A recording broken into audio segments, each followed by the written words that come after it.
This time on Psychic Investigators. A young woman vanishes without a word. In the back of my mind, she was hitchhiking and somebody had gotten a hold of her. The police think she's run away, but a psychic sees murder. I feel it was a crime of passion. The case goes cold for almost 30 years. We thought that, something more could be done on the case. Let's take another look at it and see where it goes. But can a psychic's visions crack a cold case from so long ago? You really can't expect somebody that's been lying for 25 years to all of a sudden say, I did it.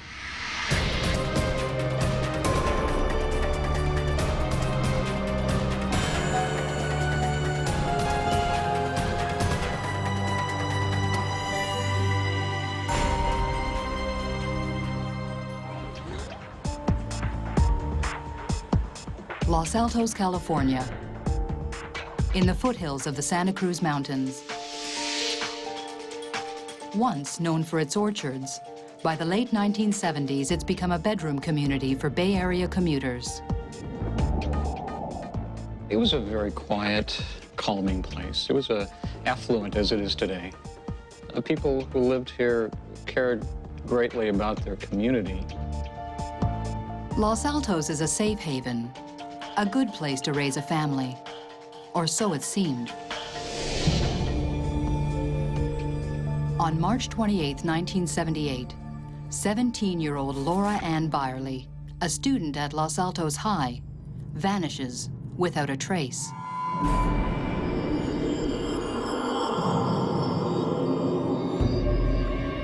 When she doesn't come home that night, her parents file a missing persons report. Police quickly decide Laura has run away, with good reason. She had run away at least 6 times, and she had had problems with her parents. She would run away, she would disappear. She had been gone for several weeks, and then she would reappear, come back home. She'd always keep in contact with her friends, and then, come back into the household to make amends with her mom. Mary Cressy has been Laura's best friend since the 8th grade. Every time that she ran away, I was always the first person she'd go to. She ran away, but she always came right back. Her parents, Erwin and Betty Byerly, are sure that this time she hasn't run away. Recently, she's been turning her life around. She was rebuilding her relationship with her parents. She had decent friends and wanted to change. But the police are certain that Laura has taken off, and her friends are hiding it. So you guys saw her yesterday, and if you guys have seen her, or you know her? They questioned us about last time we had seen Laura. And they said, well, has she contacted you? And I said, no.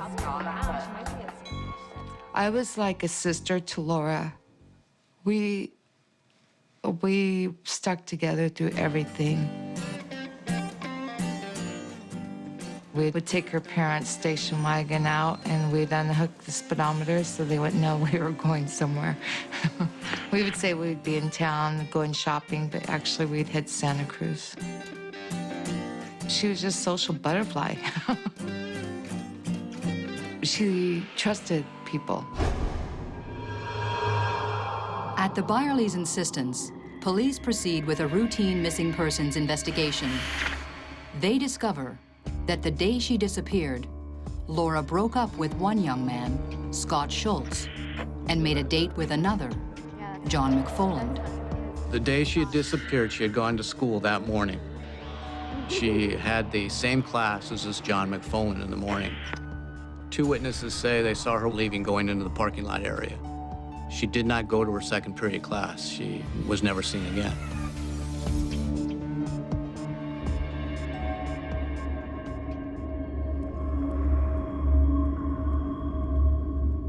The police question Laura's ex, Scott Schultz. He tells the police that he was home and he never saw Lori. He thought she was going to hitchhike over to the house.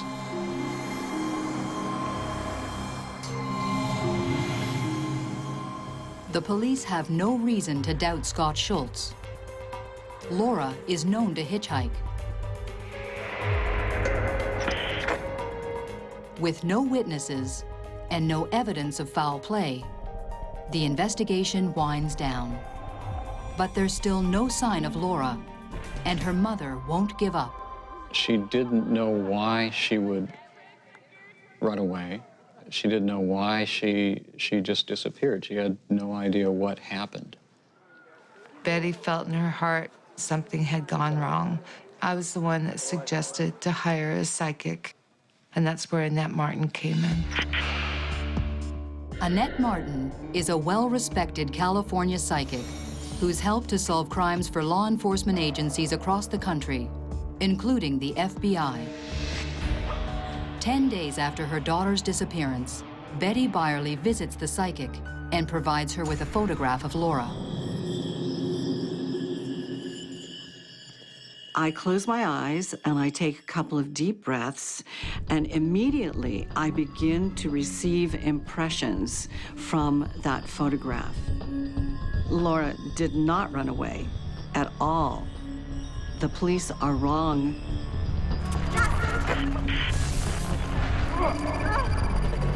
Then, the psychic says something no mother wants to hear. The most difficult thing in the world is to tell a mother that her child is dead.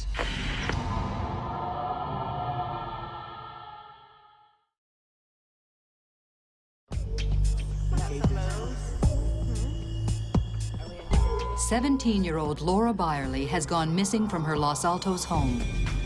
Desperate to find her daughter, Betty Byerly has met with a psychic. What she tells her is devastating.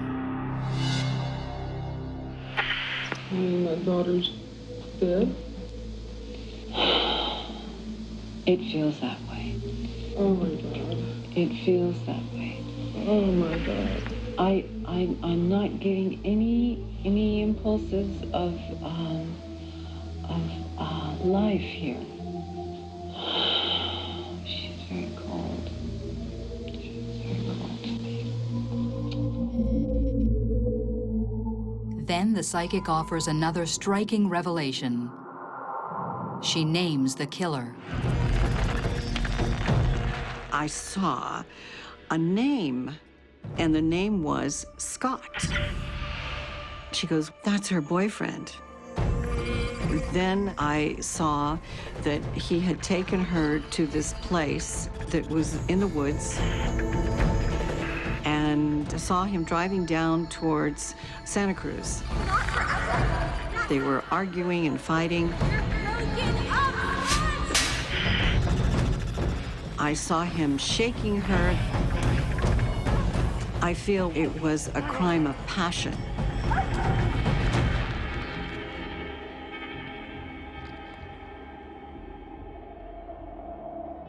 And then I saw him bury her in a very shallow grave. Betty was in a state of shock. I had said that the police would not find her body, but I saw a hiker finding her body. And I said to Betty, have they spoken to this Scott? And she said, yes, they have. Betty clings to the hope the psychic is wrong. But in her heart, she believes Laura is dead, murdered by her boyfriend, and buried in the Santa Cruz Mountains. I remember sitting in her mom's living room and crying our eyes out together, going, no, it can't happen. It can't happen to her only daughter. Laura's mother turns the tape over to the police and begs them to look more closely at Scott Schultz.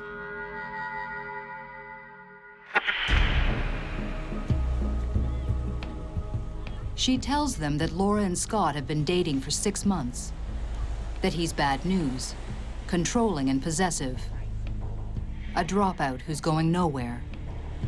With Scott, she seemed to be a different person. She would sit there and would clam up. I felt in my heart that she was almost afraid of him. But Laura was moving away from her boyfriend. The morning she disappeared, she broke up with him in a long phone call Laura's mother describes to police. The phone call started about 1:40 in the morning, and they talked for 4 hours. According to Laura, they talk about their relationship, how she's, no longer wants a relationship with him. He's very emotional. He cries on the phone several times related to them breaking up, and that she's going in a different direction. In the morning, she notices that Laura's crying, and Laura tells her, hey, I just broke up with Scott. I broke up with him on the phone. I feel bad that I didn't do it in person. And the mom just tells her, hey, don't worry about it. Just go to school, things will get better. It's the last time Betty Byerly sees her daughter alive. Despite the psychic's suspicions, the police still have nothing to link Scott to Laura's disappearance. The police have nothing on him and no reason to believe Laura has been murdered. However, they search a small section of the mountains where the psychic says Laura will be found. But they find nothing.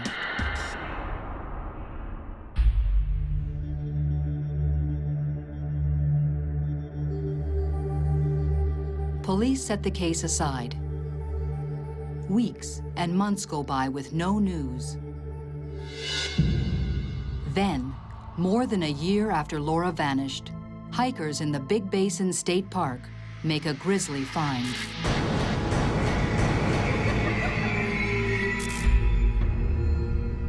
April 1979, some hikers in the Santa Cruz Mountains going along a trail, their dog goes off to the side, and he brings out what appears to be a bone. The people kind of look at it, and then they discover that, hey, this is a human mandible.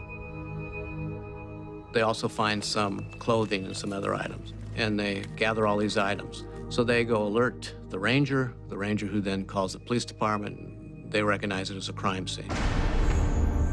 The Santa Cruz County coroner concludes the young woman has been dead for at least a year.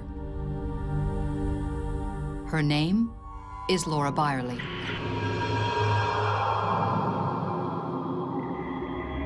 The police contact Mary Cressy, now living in Salem, Oregon. They said that they'd like to fly in and interview me, and they would like to have me look at some items that belonged to Laura. I had to do this because her dad had died 6 months after Laura disappeared, and I don't think that her mom was able to handle the pressure. I had to identify her shoes. I had to identify her black polyester pants, and I had to identify her sheer flower top. That's all that was left. Her jewelry wasn't there, and Laura always wore jewelry. So I thought that was quite odd. The Santa Cruz police join with Los Altos to investigate what is now considered a homicide. They re-interview witnesses, including Scott Schultz, but uncover no new leads. The Los Altos detective re-interviews Scott at that time. In fact, at this time, it's the most thorough interview of Scott done by the Los Altos Police Department. But he's really never really taken on as a major suspect in this case. They can't tie him to the crime scene. They can't tie him to her disappearance. He's just kind of a player that really has never been identified. As far as they're concerned, she was a runaway.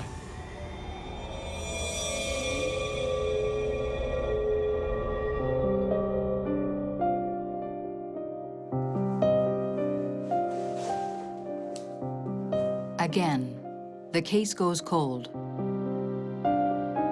In 1996, Betty Byerly dies in a house fire. With both her parents dead, it seems Laura's memory is dying too. But in 2005, nearly 30 years after she vanished, cold case investigator Detective Michael Shembry gets a call from Laura's old friend, Mary Cressy. It was always in the back of my mind that there had to be an answer to this. And I said, you need to pursue it. You need to keep after them, and you need to make sure that this does not get closed again. She felt at the time, in 1978, that the police department really hadn't done a thorough investigation. And she thought that if we reopened the case and started contacting people, maybe something could be done.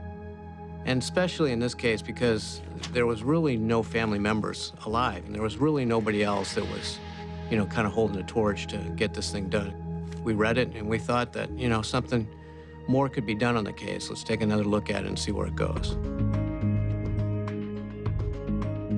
One detail in Laura's file that catches the detective's eye is a reference to psychic Annette Martin. But the tape of the psychic's reading is missing. This is Detective Shepard. Mike Chambry called me on the phone and said to me, I was just wondering if you would possibly have a copy of that tape. And I said, yes. I keep a copy of every single murder case. A lot of these old cases, you'll find that the family has made contact with a psychic. It's not uncommon. If somebody has this ability, that's great. And in this case, it's been open for 25 years. It's certainly not going to hurt. Annette had specific information about the location of the body and what took place. And that information given at that time was not that far off base. The psychic had predicted Laura's murder and how her body would be found. But will her visions help the police track the killer?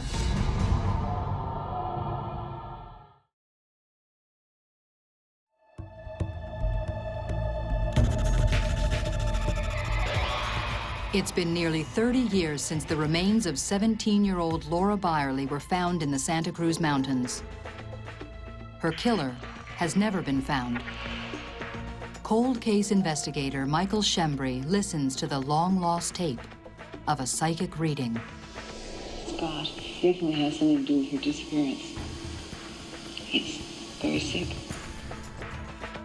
In it, the psychic zeroes in on the boyfriend, Scott Schultz, who police eliminated as a suspect all those years ago. So I wanted to talk to her to see if there was any other information or any other feelings that maybe I could take a look at or would point me in a direction where I would get other evidence that would really help in this case. When you're listening to a psychic statement and you're reading the psychic statement, you're still a police officer. So you know that you're just taking this information and you're gonna take it and see if you can do anything with it. Will it provide me a witness? Will it give me a better look at the crime scene? Will it show me a different location where they could have been earlier? Or give me something that I didn't have before? So that's how I looked at her information. Because you realize this information is not admissible in court. You can't walk into court and say, the psychic said that Scott Schultz killed her, so therefore we rest our case. The deeper Chambry digs, the more his suspicions match the psychic's. There were several facts that just didn't make any sense. The fact that she had talked to him that morning for 4 hours. She had gone to school and she had made a date in her first period class with her new boyfriend, John McFolin. Then she had a hair appointment later on at 3 o'clock in the afternoon. To me, a young lady that had just made a date with her new boyfriend, that had a hair appointment, she wouldn't run away. She wouldn't disappear unless something specifically happened to her.